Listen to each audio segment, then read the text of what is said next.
तो रावण ने जब सीता हरण करने का निश्चय कर लिया तो मारीच के पास गया और मारीच ने उसे बहुत ही उचित बात कह करके उसको बहुत मना किया कि रावण किसी भी स्थिति में राम से तुम दूरी बना कर रखो, नहीं तो तुम कुल सहित सब नाश हो जाएगा, तुम्हारे वंश में कोई नहीं बचेगा, लंका नहीं बचेगा।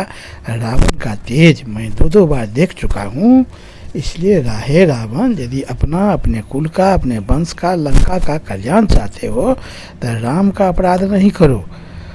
तुम अपने लंका में चैन से जा कर के रहो। कि रावण कुछ भी सुनने के लिए तैयार नहीं हुआ, अपने जिद पर अड़ा रह गया और सीता हरण किया। ये सब कहानी सुनने के लिए वीडियो के अंत तक बने रहिए। जब रावण मारीच के यहाँ गया तो मारीच उसका बहुत ज़्यादा आदर सत्कार किया और पूछा कि आप बहुत विचलित लग रहे हैं और पुनः आप दोबारा आ गए हैं, इसका क्या कारण है।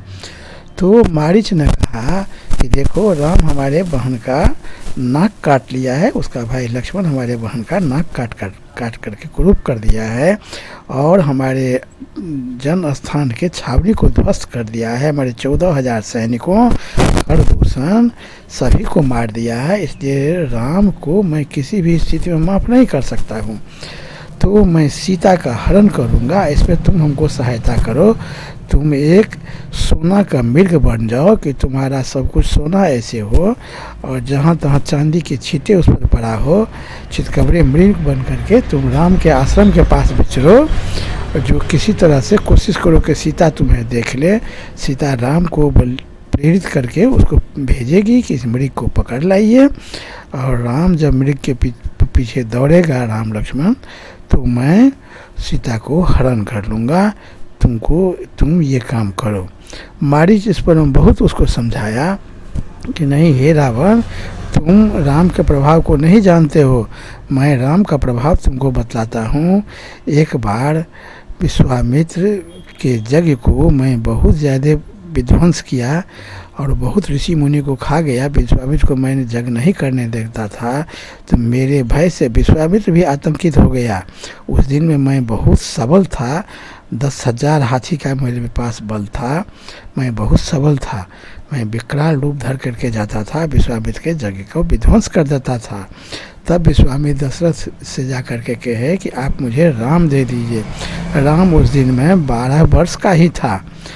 तो दशरथ देने के लिए तैयार नहीं थे कि राम अभी बच्चा है, ये तभी धनुष चलाना ठीक से सीखा भी नहीं है, आप हमको ले चलिए, हम अपने शत्रुघ्नी सेना के साथ जाते हैं आपके यज्ञ का रक्षा करने के लिए।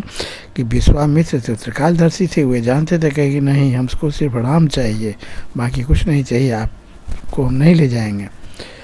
तो राम को उन्होंने दे दिया और राम यहाँ आए। तो जब हम गए उसके यज्ञ को विध्वंस करने के लिए, तो मैंने समझा कि ये तो एक छोटा बालक है कि राम खेल खेल में ही जितने राक्षस मेरे साथ था सबको मार दिया। हमको एक बिना फर का बाण से उन्होंने मारा। वह मुझे जान नहीं मारना चाहता था और मुझे केवल वह वहाँ से भगाना चाहता था, इसलिए सबको तो वह बाण मार करके मार दिया। हमको बिना फर का बाण मारा, जो मैं उतना भयंकर रहते हुए भी वहाँ से 100 योजन दूर समुद्र में जा कर के गिरा। बहुत देर तक बेहोश पानी में रहने के बाद मुझे जब होश आया तब मैं वहाँ से निकल करके किसी तरह से लंका में आया। इसलिए राम का प्रभाव मैं जानता हूँ। तो राम का अपराध कभी भी करने की कोशिश नहीं करो। यदि राम जनस्थान के राक्षसों को वध किया तो इसमें राम का क्या दोष है। तुम्हारी बहन वहाँ उससे शादी करने के लिए मजबूर करने लगी, जब वो लोग तैयार नहीं हुआ तो उसने सीता को खाने के लिए गई, तब लक्ष्मण ने नाक कान काट लिया। तो इसमें उसका क्या दोष है राम लक्ष्मण का। राम लक्ष्मण का कुछ भी दोष नहीं है। और इस बात को लेकर के तुम्हारे सेना ने उस पर में चढ़ाई किया, खरदूषण ने उस पर चढ़ाई किया, युद्ध में हार गया, मारा गया, इसमें राम का क्या दोष है। इसलिए सारी बात को समझ करके तुम अपने लंका में सुखपूर्वक रहो। तुम मेरा भगिना हो, भांजा हो, मैं नहीं चाहता हूँ कि तुम्हारा अहित हो। तुम अपने लंका में सुरक्षित रहो, राम के पास नहीं जाओ। दूसरे बार का घटना मैं बतलाता हूँ कि एक दिन मैं जंगल में दंडकारण्य में घूम रहा था, तो देखे कि दो विशाल राक्षस बहुत बड़ा हरिण का रूप धारण करके जंगल में घूम रहा है और ऋषि मुनि को खा रहा है। मैं भी उसी दोनों के साथ एक तीसरा बन गया, विशाल हरिण का रूप धारण किया और भयंकर सिंह बनाया। और जो जो ऋषि मुनि मिलता था सब ऋषि मुनि को मैं खाता चलता था। संयोगवश राम भी हमको मिल गया। अब मैं उस पर उतना ध्यान नहीं दे करके सीधे यही समझ लिया कि ये भी तो ऋषि है। मैं उसमें अपने मद में चूर था, इसको भी खा जाए। चीरबस में देख करके मैं उसे मात्र एक ऋषि समझ लिया। राम एक ही बार में 3 बाण छोड़ा तो वो दोनों तो मर गया कि तब तक हमको राम का प्रभाव याद पड़ गया। हम किसी तरह से वहाँ से भाग करके अपना जान बचा लिया। उस दिन से मैं संन्यास लेकर के यहाँ पर तपस्या कर रहा हूँ। इसलिए राम का प्रभाव मैं जानता हूँ। तुम किसी भी स्थिति में राम का अपराध करने की कोशिश नहीं करो। तो ये सब बात जब समझाया मारीच को, रावण को, तो रावण इस पर में बहुत क्रोधित हो गया और रावण ने कहा कि मारीच, मैं तुमसे उपदेश सुनने नहीं आया हूँ। राजा यदि कुछ पूछे तब मंत्री को बोलना चाहिए, वो भी बड़ा नम्र होकर के हाथ जोड़ करके बोलना चाहिए। मैं तुम्हारा उपदेश सुनने के लिए तुमको तो ये नहीं पूछने आया हूँ कि मैं ये काम करूँ कि नहीं करूँ, मैं सीता हरण करूं या नहीं करूं, इसमें क्या गुण दोष है। अगर ये हम पूछते हैं तब तुमको इस सब तरह का बात बोलना चाहिए था।